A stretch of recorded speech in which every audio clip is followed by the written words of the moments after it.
Today is May 7th, 2030. 8-year-old Nasser al-Bahar in Ghazal, South Sudan, is smiling ear to ear because today is the first time he's going to school. He runs off saddling his backpack filled with pencils and notebooks, steps onto a bus heading to the new school built near his village home, while his mom watches, feeling quiet tears roll down her cheek, filled with newfound hope for her son's safety and future. 37-year-old Suhaila is opening her new bakery in Mosul, Iraq, in the same neighborhood where her family's 4-generational 3-story home was shattered by ISIS militants 5 years ago. But this morning, the beautiful aromas of cardamom and rosewater have neighbors of all faiths gathering to taste the family's special recipe for the best baklava in town to enjoy again together with afternoon tea. And thanks to hydroponics, 24-year-old Cesar begins working with his father in Port-au-Prince, Haiti. Thanks to their newly incorporated small farm business that uses 60% less water than regular agricultural practices. While heads of state and government are en route to Monrovia, Liberia, for the 2030 Sustainable Developing Stocktaking Summit to review the remarkable successes and challenges of the past 15 years since the adoption of the goals. Mr. Secretary General, my deep honor. Mr. President, my happy greetings. Dear Excellencies, dear members of the UN family, my dear CIfa friends. I have just painted life scenarios of a version of the future in respect to the universal agenda, which would truly be a wonderful reality to witness today. My intention in connecting with you today is to bring forward a few observational points, my observations, that I think we've all been witnessing in our world for your consideration. Inflection point number 1, Donald Trump becoming US president. Whether we agree with him, his politics or not, or whether we appreciate what he says and does or not, is irrelevant from this perspective. The point is the fact that someone like Donald Trump, who is not an insider or someone easily swayed, has come to lead what is still the most powerful country in the world is, in my observation, a reflection of the shift of global consciousness from the politics of the political elite to a disruptive presidency. His election as president can be tracked back to several reasons. One of them being, Trump aroused attention to a large group of the American population who seemed forgotten for a long time. The American working class, namely the blue-collar workers and their families. What I believe this reveals is a growing voice for the people and a growing divide for the political elite. The political elite, who we have watched, unfortunately, conduct the marketing of wars through fabrications, manipulate finance, control the media, and more, which can thwart any efforts for lasting development, global or national. Yet in 2016, a billionaire business-savvy outsider who combined timely political strategy, especially with the swing states, took office. This is not to say he's the good angel, but he is not the status quo. I think there is a consensus, you may or may not agree, that the United States has a president perhaps unlike any we have ever witnessed before, who in plain sight speaks aloud from his own place of authenticity. So is it possible that Trump is a president because he represents a kind of projection, a mirror of what the people have been hungry for themselves, a reflection of an openness, if not a candid self-expression? Whether we agree with what he says or not, we are witnessing a freedom of expression on another level. Allow me to make this more relevant for you. Can we say that we are truly committed to social, economic, and environmental development when, for example, political correctness, which can be used to covertly legislate, is the norm when addressing some of the most critical issues in our world? Political correctness, in my view, is not only euphemism, it's escapism. And if we look closer, it's a type of manipulation that, in my view, again, must be replaced with authentic dialogue that may have to be firm, yet can also be gentle and compassionate, honest and respectful, however difficult. Let's turn to Brexit. What the Brexit referendum says to me more than anything, again, these are my observations, is that people want a change because more than 17 million people decided that something isn't quite right for them in their lives and took action to help change it, signaling that perhaps these human beings want something different from the existing establishment of large government control and uncertainty. From this major call to exit by the people, one can cautiously deduce that more power may be steadily coming back to the people. Let's look at France and the yellow vests, for example, when the French police removed their helmets and stood in solidarity with the French people. And even more recently, when solidarity was not demonstrated, the protest only continued stronger. I provide these observations for your examination, because all of you appreciate the intricate dynamics between politics, finance, and development. We're seeing similar shifts in Germany with the alternatives, in Italy, where the Italians threw out the establishment parties, and similar phenomena in other countries. Political scientist Ian Bremmer calls what we're witnessing a crisis of democracy, and says the only country, in his opinion, that isn't experiencing this, he says, is Japan.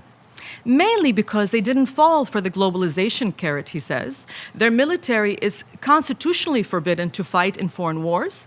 The government keeps social media out of politics, and only 39% of the Japanese adults use media, which, like TV, creates further separation between people and families, from conservatives watching only conservative sites to liberals generally going only to liberal sites, and of course for children being on the phone during dinner because they like Instagram more than their parents.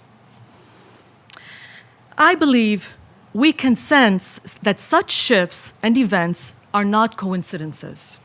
I believe that we are living in an inflection point era that can best be described by a quote from Ernest Hemingway's The Sun Always Rises, where the character Mike responds to a question from Bill, asking about how he ended up bankrupt, whereby Mike replies, gradually and then suddenly. The third example I'd like to share is one really of a more personal tone, because it stirred a rather visceral response in me, yet I believe my observation may be warranted purely in its symbolism. The burning of one of the oldest and most iconic structures in the world, the beautiful Notre Dame Cathedral. As a Catholic, a fanatic of Paris, a lover of French Gothic architecture, I was taken aback as the red blaze ripped down the cathedral's central spire. As the initial moments of surrealism tapered, I felt a strange sense of surrender. Then a perspective dawned on me, maybe that just like the sectors being disrupted by converging technologies, could other change shifts also include old structures that have led and controlled societies for so long, like traditional religious establishments, or for example, the US two-party political system? Who knows? If the future sees the breakdown of existing structures, maybe this can make way for better political governing mechanisms that could be structurally more balanced and therefore less corrupt. Just like the Millennium Development Goals were formed and pursued from a top-down model, whereby governments led the initiative, and with some success. However, after much stock-taking, the 2030 Development Agenda was forged with an inclusive model, whereby civil society, the youth, academia, business, etc., all have an important role to play in informing the agenda toward its realization. Symbolism or real life, I sense that we have entered a new era, marked by disruption that stems from the evolution of individual consciousness on a collective scale, whereby more and more people are waking up and understanding their own power. Let's look closer at power. What can the future of development, the future of finance, the future of society, the future of equality look like when 62 people in the world own what equates to half the world's wealth? Because today we have individual billionaires who have more power than some countries do. We have multinational corporations with tremendous power and political leverage. Analysts tell us that we have more money circulated in the world than ever before, yet we have more poverty. Unless the financing, again in my opinion, of Agenda 2030 appropriates funds for the formation of mechanisms that can help change the behaviors of the poor through the establishment of educational training programs that are designed to help shift behavioral patterns, divisions and inequality may continue. So perhaps the strongest variables that can help indicate or even propel the achievement of the universal agenda may not be those to do with financing per se, nor political will, but rather the change agents to the witnessing of a better life and planet may have more to do with human will, expressing itself from growing populations of society and influencing the shifts from the status quo to the disruptive, taking place right before our eyes. Ladies and gentlemen, our perceptions of the world are changing rapidly, bless you. And perception is really everything. It dictates what we believe or don't believe, what you challenge or don't challenge. This raises hopeful, yet seemingly unimaginable questions such as, is it possible that collective human will, coupled with these global shifts, could be the inertia that brings about changes for a better tomorrow? Or could we spiral toward a dreaded future? I made today, May 7th, 2030, because I believe the food that fuels the opportunity of building a better tomorrow is by experiencing and believing in that better tomorrow today. When we can feel something as possible, we are imagining then, now, and we are bringing there, here. It's the creative genius Picasso who said, everything you can imagine is real. If you don't believe this, let's think back. First, you formed your beliefs. Then your beliefs formed your lives. It's true. The late Canadian philosopher Marshall McLuhan explained that it's the same with tools. First, we build the tools and the tools build our lives. He said, look at the tools of technology and what they're doing. It's undeniable. Look at the characteristics of blockchain.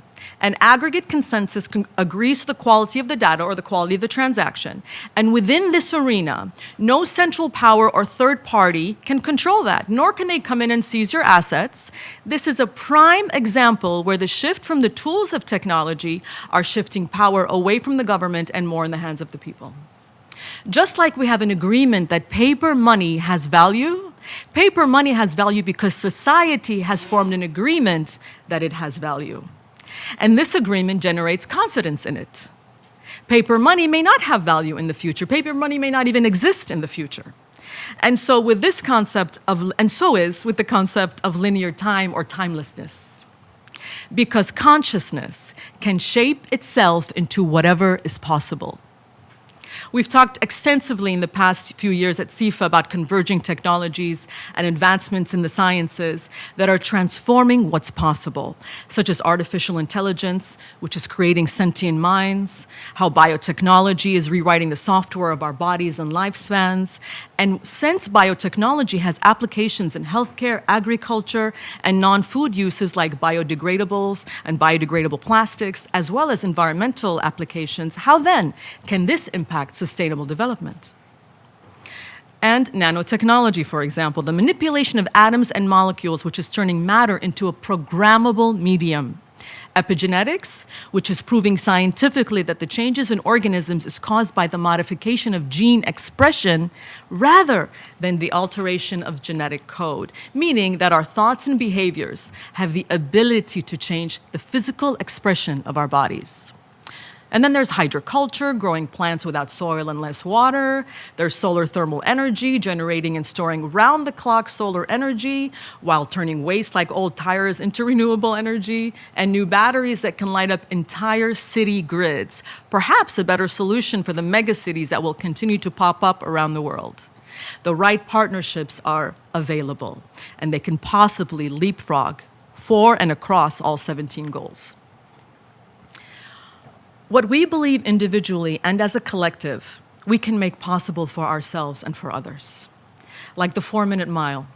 Racers would literally fall or get injured just before making 4 minutes, but a British medical student, Roger Bannister, imagined it. He calculated the wind hitting the flags, and once the wind calmed down, seconds before the race started, he knew it was possible. And we all know that after billions of people who saw it as possible, many others did it and beat it. The challenges we are witnessing can indeed be also our greatest opportunities, but the trajectory may also become uncomfortable, if not potentially dangerous, forcing us to hold tighter to what grounds us, for example, protecting our core values, our faith, our morality, our privacy, our freedom. Nonetheless, we don't have to be a Bannister or a Picasso to paint or imagine in a better, more peaceful, more prosperous future for all. Yet we can start today, one brilliant stroke of color at a time, full of belief, full of focus, and determination. The most important variable is that whether we choose to run or to walk this path, we do it together.